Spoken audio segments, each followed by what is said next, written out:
process of counting all the votes in these three races that are up, that are undecided.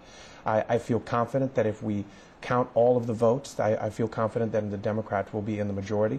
It's not going to be pretty, and it's not going to be a quick process, but it is about the process. I'll remind yourself and your viewers, back in 2004, when Andrea Stewart Cousins ran against Nick Spano. 18 votes. Correct, but on election night, she was down by 1,600 votes. But we went through the whole legal process because we had seen that there were a lot of irregularities and inconsistencies. But how long did it take?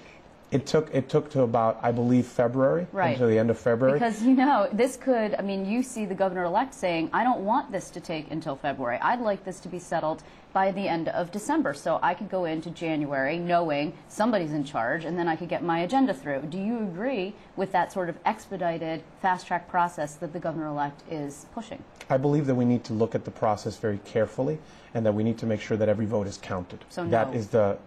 I believe that every vote must be counted. No matter how long it takes. If somebody has actually participated in the process, I believe it is our responsibility to make sure that their vote is counted. And let the chips fall where they may.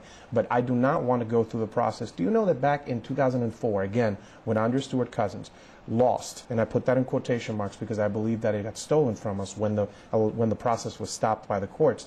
One of the hundreds of ballots that remained unopened actually belonged to the communications director that she had back then.